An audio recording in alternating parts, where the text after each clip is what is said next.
Hello, everyone. Welcome back. This is Brokers Uncensored, Real Estate Reality.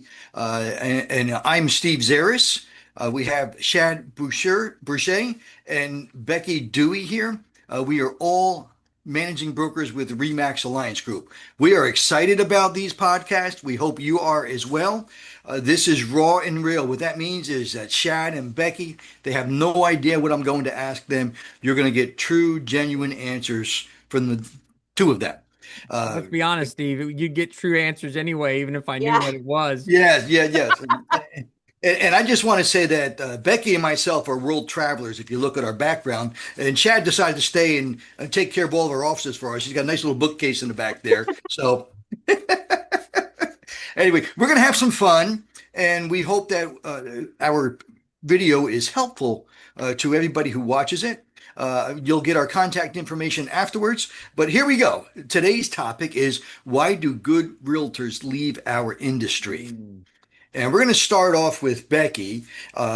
First of all, first topic is, or the first reason I should say, is inconsistent income. That is the elephant in the room with somebody who wants to get into our industry. And I have a few points to make, but let's start off with Becky. I just think, like you mentioned, Steve, inconsistent income. Obviously, this is a commission-based business. So you have to have resources saved up. We recommend at least 6 months worth to kind of withhold you until you possibly, when you're getting into this business, to withhold your expenses and that kind of thing. And some of those expenses are MLS fees and marketing costs, business cards, those kinds of things. So not having a consistent income can deplete that savings fairly quickly. Yes, Chad? So I agree. Inconsistent income is a problem, but I'm going to tie it back to the agents don't have a budget. They don't understand what they don't spend stuff on the smart stuff first and the other stuff because they don't realize they're running a business. So they run out and buy a Rolex instead of figuring out how to fund their marketing for 3 months or put back 2 months worth of their mortgage or any of those things. They basically think in a paycheck mindset, I'm getting paid next Friday. And that's not the case. You're always working off past funds. And I think that's part of the problem. Absolutely. And it's funny. If somebody's living paycheck to paycheck, this is not the business for them. No. You need minimum 6 months reserves to get started. And we've talked about this previously. It takes 5 years to make it in this business. And there's nothing worse than dealing with a realtor that needs to have that closing to make their rent. You want to talk about an emotional roller coaster and a person that is not dealing with this the industry logically, it becomes a terrible situation. Well, let's So hang on before we move on. Let's also talk about inconsistent effort. yes, yeah, Yeah. Inconsistent income stems from inconsistent effort. You know, exactly. we And the know time. these, you guys, we know these agents, the ones that get a big pop, right? They make, 10, 15, $20,000 commission. Who sees them for 3 months, right? They don't come into the office. They're not doing Yeah. anything. They're all of a sudden you see their Facebook page and they're in Aruba and they're here and they're there. And then they come back going, oh my God, I'm broke. That's right. And everything you do today will pay off in 3 to 6 months. There Yep. you go. So when you get down to $0 in your checking account and you decide, okay, I'm going to start going to the office, I'm going to start paying attention. Well, it's too late. Yeah. 90 And we days. talked about last week, you have to market yourself when you're doing well. Yep. That'll get you through the tough times. You have Yep. to plant those seeds and water and fertilize it every day. Exactly. Exactly. Uh, so, another one is lack of support and training. And a lot of brokerages will overpromise. They don't have the resources or the programs to help an agent. But some folks will leave the industry because they just don't have that support. Shad, you want to start with that one? Absolutely. In fact, I hate the word training. I love the word development. Development is imparting the skill, the actual brokerage following up, applying accountability, making those plans and that consistency. And but the biggest part about that is I was always taught by a mentor of mine years ago that when the student is ready, the teacher appears. Meaning that the teacher's always been there, but the student hasn't wanted to be there to actually accept the knowledge and take responsibility and be there. So that's another big thing that's a problem is not just is the brokerage providing development, but is the agent willing to actually be coachable, trainable, and come in and actually absorb it and apply? And I think that's where most agents, and again, they're coming from an employee mindset that now they don't have that. So they're like, oh, I've learned what I've learned and that's all I need to learn. Yes. And that's not this business by any shape of anything. It's just not. Okay. Becky?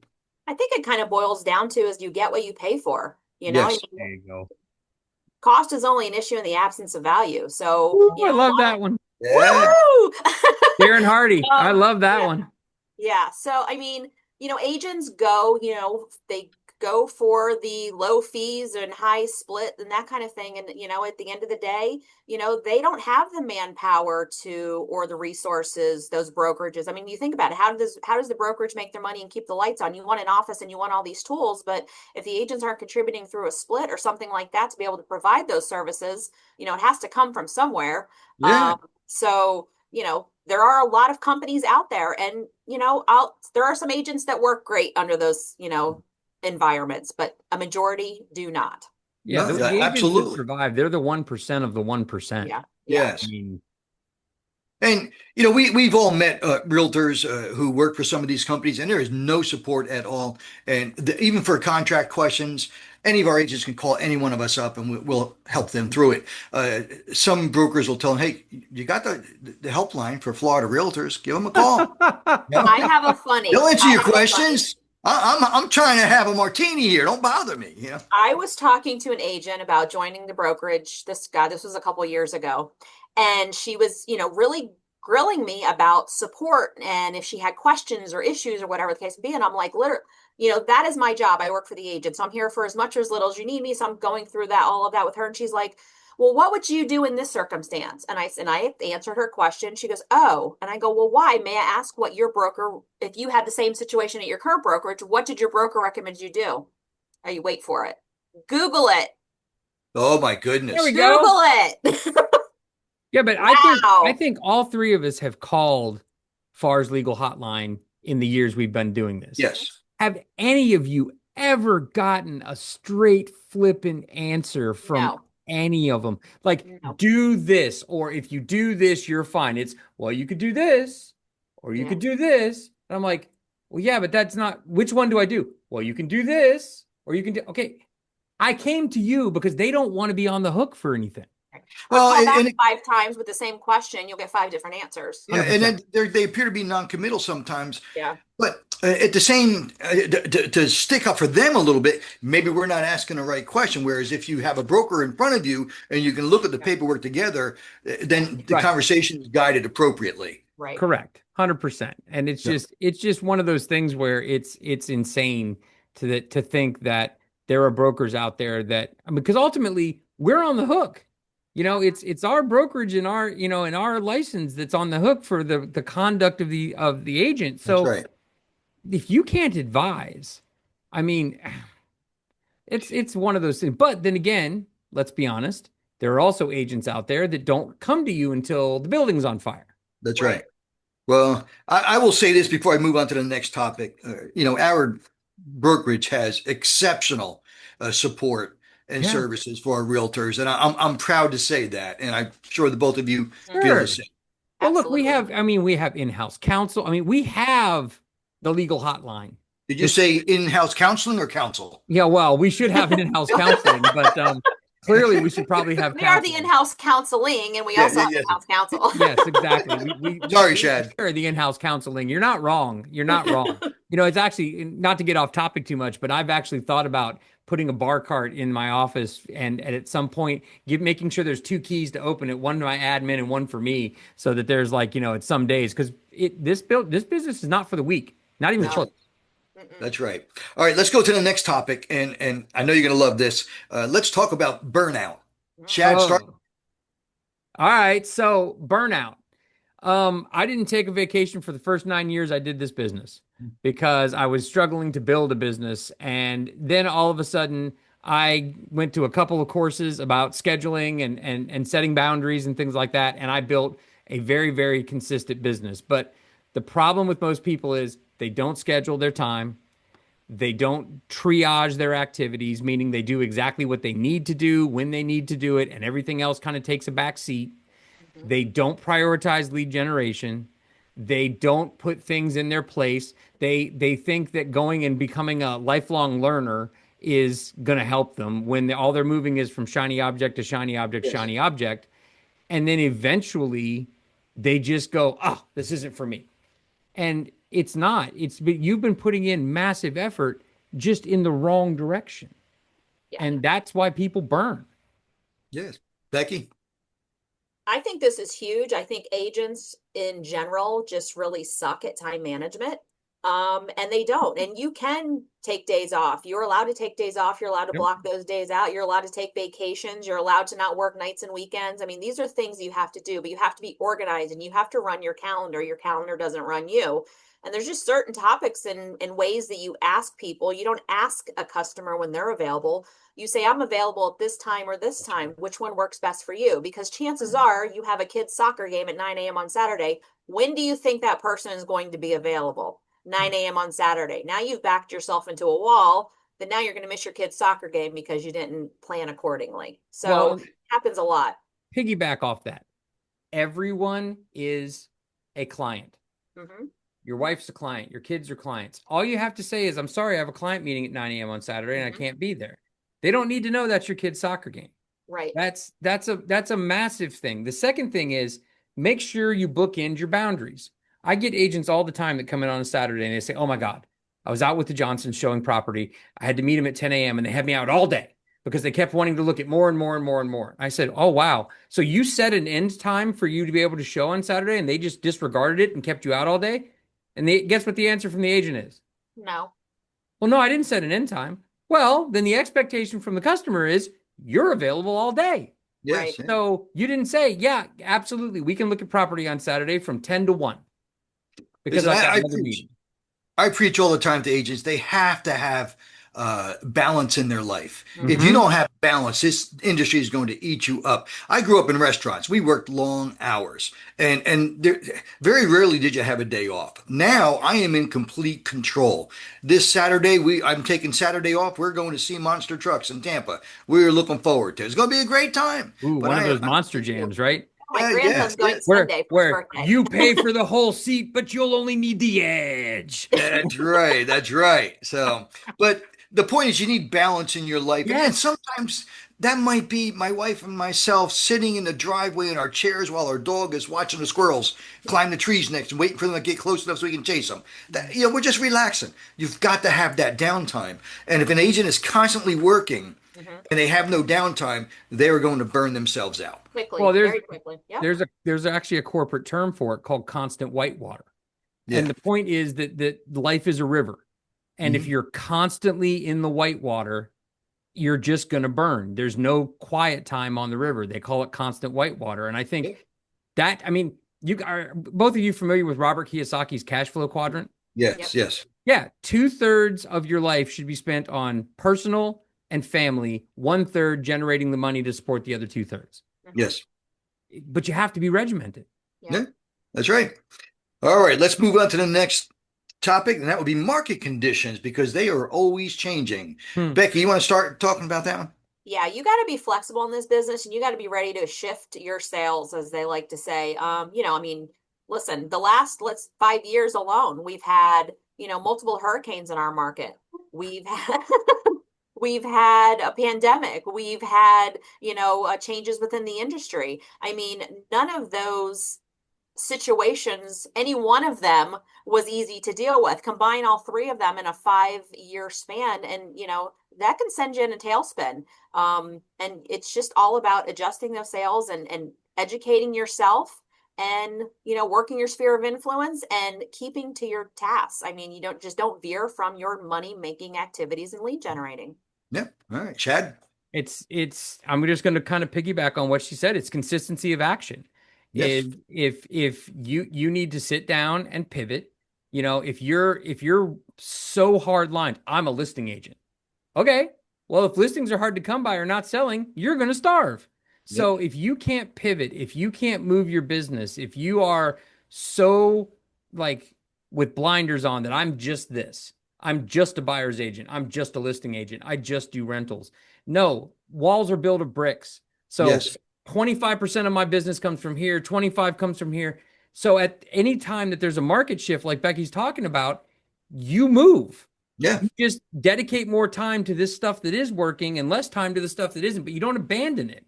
You And then just, you save your money. So when the market does shift, you can start drawing from that emergency fund so you right. can survive and you can still be a nice, pleasant person to be around. Well, and even to that point, Steve, so you have time to plan. Yes. You have time to analyze. You have time to not switch out of fear, right? You can go, okay, well, let's look at the market. What is working? Where are we? Where are we going? And even to that, watch today. You know, I know a lot of agents right now that have been sitting on pins and needles because the next time that the Fed, they're going to drop rates. Okay, no, they haven't. They don't plan You on it. marry that house and you date the rate. Oh, Yeah. dude. You know, I would love to find the mortgage broker that said that the first time and just kick him right in his shin. Right in his shin. That is just stupid. Well, you realize that was That's how you really feel, Shad. yeah, that was 4 years ago. And so far, I'm still married to the house, and the date got uglier as we got on, right? So Well, that's why you don't do blind dates, Shad. exactly. It's a good point. All right, next one, unrealistic expectations. You know, a lot of agents, they expect so much, but they have to understand it's a direct result of their efforts. But Becky, you want to start with that? Yeah, I think we talked about this in episode 1 about, why agents get in the business and them getting in the business because, they think that they can make $1 million in the first year and they're, and it's easy peasy. Well, the reality is you have to invest time and money into this business, just like you would any other business that you're doing. And there's going to be sacrifices and there's going to be a lot of effort that there's going to need to be had by you and consistency with it. And again, sacrifices with your family and some things That's that in areas that maybe you normally wouldn't want to sacrifice them. But the reality is it's life. And if you want to be Right. successful, you're going to have to do it. All right, Chad. This business, I love it because you don't have to be born with a silver spoon in your mouth to make a living, to provide for your family, to own a home, to own something that works. I love that part about it. The problem is that the opportunity for every agent knocks on the door, and when they open it, it's wearing overalls and looks like work. And they've gotten so ingrained in $1 Million Listing New York and HGTV, I'm out buying my home and I'm going to buy it with my husband and he's a seasonal apple picker and I weave worms into small mats. I mean, it's not the case. And that's the problem is, and I will say this, and there should be more in the real estate process of getting your license that explains to you budgeting, that you do own a small business, that all that kind of stuff is Well, there. Chad, I think that's even an issue with our education system. We don't teach Yeah. our children finances, how to balance a checkbook, No, why you not invest anymore. money, the Rule 72. There's so many things that Yeah. they don't know. And had they known it, can you imagine how rich our country would be? Yeah. Well, and right now, I mean, the stat that I've heard the other day, and I haven't verified this, but the average agent in Florida has only been doing this since 2019. Yeah, yeah. I And do mean, what, about 3 deals a year? Something four. Yeah. Four. Okay. Yeah. It's and again, you don't learn anything at that point. Yeah. No, you don't. All right, next topic is high competition. Now, I've heard many times, and I'm sure the both of you will laugh at this because you've heard the same thing, is when somebody crosses the border of Florida, they get their real estate license before they get their driver's license. Yep. Mhm. Everybody gets a real estate license. It's Yeah. it is easy to get a license, but also their expectations are unrealistic. But Shad, go ahead and start with that one. High competition. Okay, look, there's high competition in everything. Okay, there's high competition in everything, and honestly, that shouldn't matter at all. It really shouldn't. You should be out there working your business with the differentiator is you. It doesn't matter what the guy down the street's doing. It doesn't matter, if Burger King was afraid of McDonald's, it would get out of the business. So would Wendy's, so would everything else. So Yep. yes, there's a lot of competition, and you've got to be out there. If you have an expectation that people are just going to find you by osmosis, like all of a sudden they're just going to stumble upon you and work with you, no, you have to market, you have to network, you have to reach out, you have to be intentional, you have to be proactive. And if that's the case, then competition doesn't matter. I'm sorry. That's right. I agree 100%. I agree. There's enough business out there. Oh yeah. And Oh, geez, I just forgot what I was going to say. Oh my gosh. Oh, Becky had a It was moment. good. It was Becky had a so moment. good. Oh, well, you can carry on. I'll think Right. of it. And I've always told folks in this business, especially when I'm teaching class, there's enough business out there for everybody who wants to work. You just need to work the plan, and you just need to keep focused on the future. You need to have the resources, the education, the time, the education. Take the classes. Mhm. Not only are you learning, but you're also hanging out with other people that Right. are improving their future. And it drives me nuts when people say, "Well, the designations don't make you money." That is so untrue. No, the Yes, it does. education makes you money. Yes, And let me read back. I will agree. The public does not understand what a GRI is. yeah, No. Okay. They have no concept, but the education that that's allows right. you to apply yourself is invaluable. That's right. We get paid for what's here. And the relationships you make with other Correct. folks at the class. Yep. So, 100%. all right, here's a good one.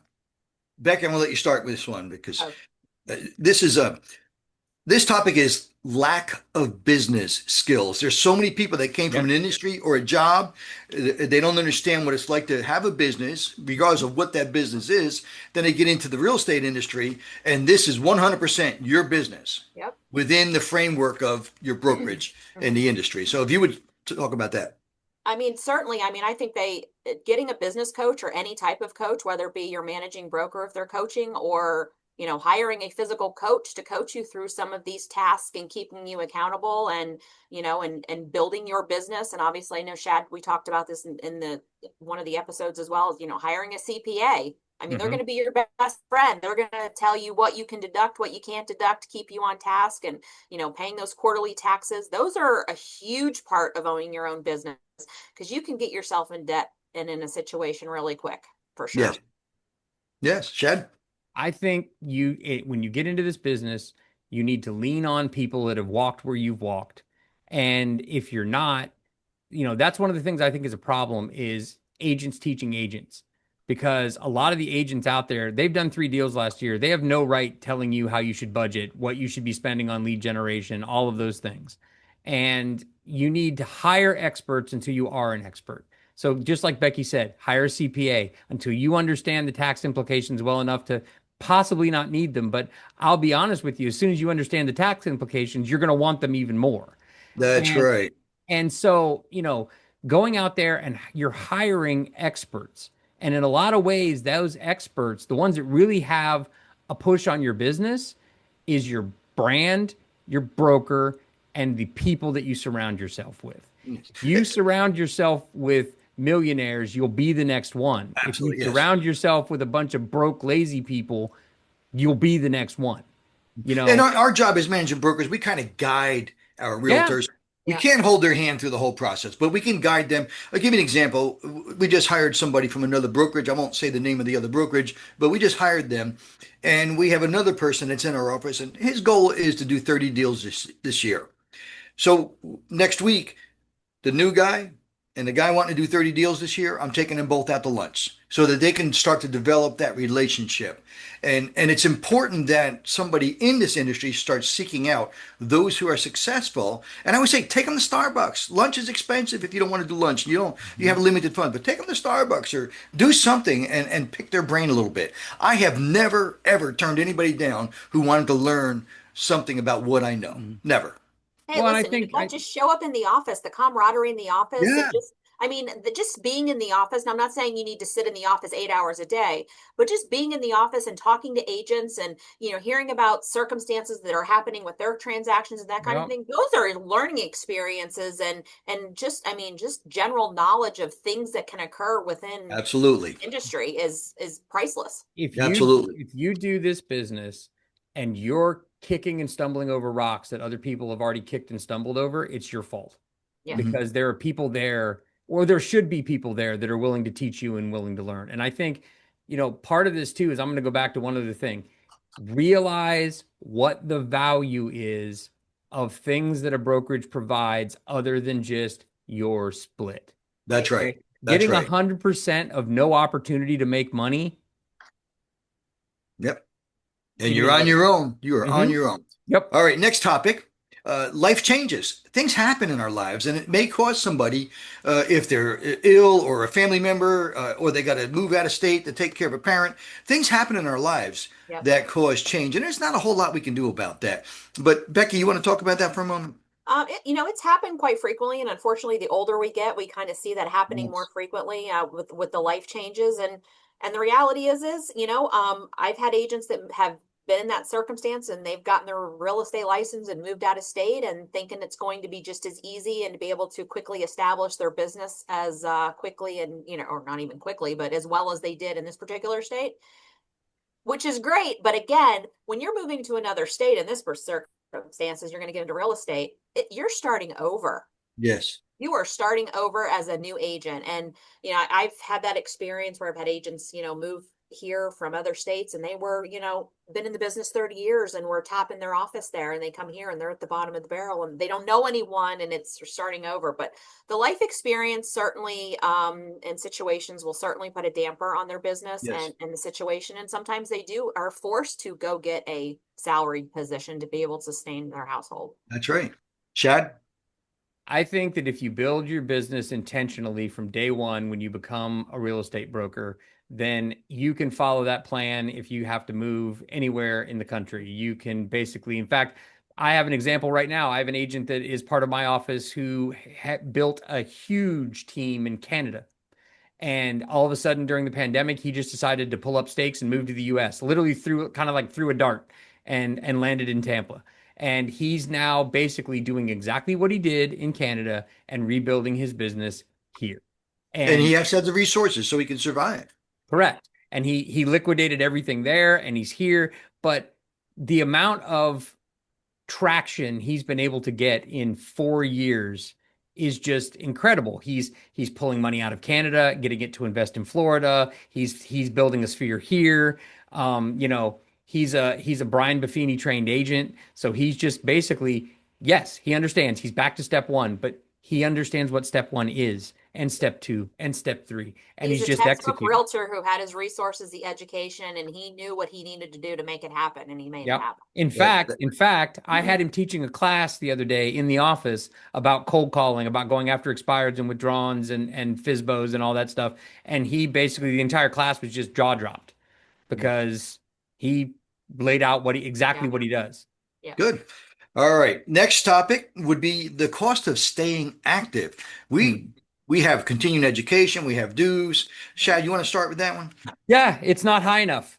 I think it should be much higher. I think that should be the barrier of entry, that it should be basically it's something, but it's expensive. It's just when you think you've just paid a bill, then another bill rolls around. You've got MLS, you've got your dues, you got all that stuff. But I'll be honest with you, I think it should be higher.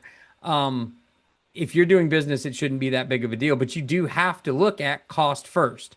When I was young, my grandfather ran a business, and I asked him one time how he was successful, and he drew 4 arrows for me. He drew one going this way, one going that way, one up, one down. And then he just handed it to me. He didn't explain it. Okay. Later on, he finally explained it years later that basically when your inflow of your business is less than the outflow of your business, your upkeep will always be your downfall. And I think that's the problem that realtors have is they don't budget expense Yes. first. Mhm. Yes. Expense dictates profit. And let's face it, if you decided to open up a restaurant, let's say, Yep. you've got to find a location, you've got to do your build out, you've got to buy your equipment, you've got to get your food going, you got to develop your menu and then have it printed. There's so many things you need to do. It's going to cost you a fortune. Yep. This is the only business you can start for $5,000 or $6,000. Yeah, yeah. It just Becky, is. Yep. you want to add to that, Becky? No, I'm good. I think just everything Shad said. He hit it dead on. All right. Last topic is probably my favorite. Uh-oh. Good agents may leave our industry because they have a lack of passion. Yep. Becky? Wow. Well, the question is, did they have passion when they got into it, or was it, they knew what they were getting into and they didn't have the false perception of that they were going to make $1 million in the first year? it's a fun business. I mean, I've been in it a long time. I like the challenge of it. I'm all about a Mhm. challenge. I like the changes. No 2 days are ever the same. No No. transactions are ever the same. I mean, let's just say it's an adventure. And it takes a special kind of person to get in this business, be successful in this business, and stay in this business, I think. Yeah. Shad? Well, so I'm gonna kind of go to what she said is this business is never the same every day. And if you don't have passion for it, it will burn you out Right. quickly. That's Okay. right. If you wake up expecting yesterday to be like today and you're not, because it's not going to be, you have to be passionate about this. You have to, and I think this is the problem to exactly what Becky said. People that get in this business for the money are going to realize that the amount of work it takes are not worth the money. Okay, at any price. You have to be in this because you believe in the dream of home ownership. You believe in helping people find that forever place to have Thanksgiving dinner and host baby showers and all those things. And build wealth. That if that is the reason you do this, the money will come, but it can't be. Nobody's passionate about money. Yeah. I'm sorry. They're passionate about what the money provides, Right. but nobody's passionate about the money. And if you're not passionate for the consumer and the end goal, and you're truly doing this because you believe that home ownership is one of the greatest rights of any country in the world, I mean, it's fantastic. Then yeah, you're not doing this for the right reasons, and you're gonna burn out. You're And you're this gonna is a burn out. rewarding business. I mean, there's Mhm. nothing better than watching that, newlyweds buy their first home and planning on raising their Yes. family there and staying in touch with them and watching their children grow and those Mhm. kinds of things. And then there's Yes. other times where there's situations where you're dealing with divorces or passing of Mhm. parents. They're a little bit more emotional that kind of hit us, in the gut a little bit and bring us up. But I mean, it's a rewarding business, but knowing that you've helped somebody in a stressful situation or a life-changing situation and they're happy at the end of it, it's very rewarding. Yes. And many of us, we don't know what's going on in somebody's personal life. They No. might be having marital problems or having ill parent that's got dementia and they're trying to, kind of juggle work and family responsibilities and have some sort of balance in their life. So it's tough. There's so many stories that we get to hear being in our positions. And some of them, you get frustrated because you want to help them. But there isn't anything you can do about it. It's their journey. You can Right. only be there for them and help them on the business end. However, the passion has got to come from within. And if you follow everything properly, you will have the passion. But Mhm. if you're getting beat up from a couple different areas in your lifetime, it's going to be hard to keep that passion. When I you think there's agree? got to be a difference of passion and emotion. Yeah. Yes. Because sometimes too much passion creates you to become really emotional in a situation and it Yes. all boils back to Well, and I financial. think I think to Steve's point, if you are passionate about this, that's what gets you through the nasty times, the low Yeah. Yes. times, Oh yeah. those points where, because yeah, people generally come to us on their most exciting day when they're going to buy their first home and on their worst day when there's been a divorce or a death or Mhm. those things. So, yeah, I think again, I'm going to tie it all back. If you're here just for the money, That's right. And you have to believe in yourself. You have to be a visionary and see your future the way you want it to be. Look, many times we all need a checkup from the neck up. I get it. yep. We need to refocus, reevaluate, and that's where the balance in your life comes in because you need to have those quiet times to think of these things. But Well, and your brokerage needs to come in. You need a yes, support system. You need yes, somebody to actually be not afraid to look at you and go, "Okay, you're being stupid." Mhm. Like yeah, this is and let's be that's honest. never happened to me. I've never had No, anybody. no, no, no, no, no. And I think that's what an agent deserves from their brokerage. If that brokerage says I support you, well then that's having the tough conversations. And I think Yeah. that's a big thing with this business. And I have any of you guys ever helped an agent realize that this ain't where they need to be? Yeah. Yeah. Yeah. When I sit with somebody who wants to get into our industry, I'll do everything I can to talk them out of it. Yep. And if I can't talk them out of it, then Then I'll we're do good. what I can to help them. Yep. Yeah. 100%, Steve. 100%. Voice of reason. Yes. Yes.